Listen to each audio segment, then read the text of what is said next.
अस्सलाम वालेकुम dear friends. زه ډاکټر شازیب امید لرم تاسو په ټول خیریت سره یو.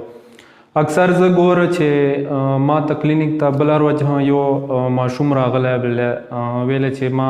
چیرې یوه کلي چې په چا باندې ستن لګولی وه انجکشن مې لګولی وله نو هغه لاس بالکل شول سلی ولیلی. نو زه نن دې په باره چې دا ویډیو جوړول غواړم چې تاسو سپیشلی دا ټیکنیشن پاره او نرسز پاره چې کومو دا سٹور خلاص کړي دي کلینیکونه خلاص کړي دي چې دو بچره نستن لګوي انجکشن بچره نه لګوي. موږ علاقې چې ټیکنیشن خو بیا چې هاسپیټل چې کار کړی کوالیفاید یو ته بیا پته وي که نه خو اکثر موږ علاقې چې داسې خلک دي چې اف سی نه ریټایر دي او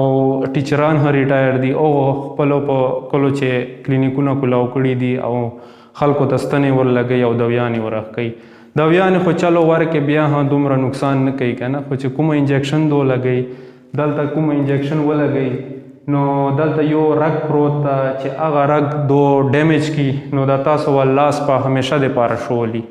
بیا دې هیڅ علاج نشته د یو ور تا ول دا رګ ولګېږي نو همیشه دپاره به د لاس شولي. نو دې ویډیو چې به زه تاسو ته دا شوم چې تاسو به چرنه دا ستن لګوو او یو دا ریکویسټ چې دا ویډیو تاسو ډیره شیر کو او خپل کور چې والد صاحب ته زنانه ته ټولو ته دا وښکاره کو چې تاسو کله چاته ورجو داسې دکان ته ورجو لا سټور ته ورجو انجکشن لګاوو بیا زه تاسو ته دا ترشوم چې کوم ځای به انجکشن تر لګوي نو تاسو چې چیرې سټور ته ورسو او دو تاسو ته په غلط ځای باندې انجکشن تر لګوي کوم کسي ټیچر دا لا چیرې نان کوالیفاید کس ته تاسو ته په غلط ځای باندې انجکشن لګوي نو تاسو ورته وایو چې په دې ځای باندې ماته انجکشن مه لګوه ځکه دې سره تاسو ته ډېر زیات نقصان کېدلی سي. نو زه به اول په تاسو ته په ویډیو چې په ډیټیل سره دا شوم چې تاسو به نرسز پاره او ټیکنیشنز پاره او چې چا دا اول خو زه هغو ته ریکویسټ کوم چې څوک کوالیفاید کسان نه دي لکه چا هاسپیټل چې تریم نه ده تیر ډیپلوما یې نه ده کړې نو خدای دپاره دا چې کوم کلینیکونه دي او کوم دا سټورونه یې خلاص کړي دي دا تاسو بند کو ځکه چې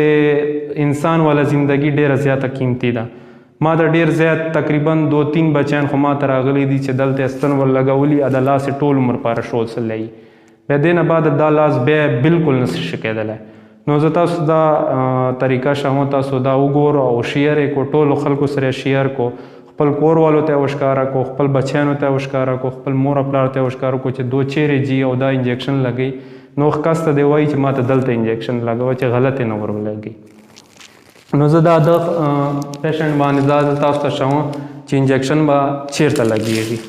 ویډیو راغلی نږدې فار ایگزامپل دا انجکشن دا اول به تاسو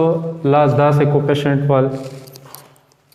دې مسل ته وایي ډیلټاید مسل دا دلته چې د شولډر جوینټ ته دا دې ایریا ته وایي ډیلټاید مسل. آئیډیالي انجکشن به کوم چې لګېږي د ډیلټاید مسل والا چې د کومه لیټرل حصه ده دلته به لګېږي بالکل دلته به لګېږي انجکشن به لګېږي به انجکشن چې شی انجکشن به بالکل داسې په 90 انګل باندې لګوي. صحیح ده که نه. اکثر موږ ما خلک لیدلی دي اکثر زنانه داسې ورسي انجکشن یې ته ورسي او دلته کمیز ټیټي دوره کوټې چې دلته یې ولګوي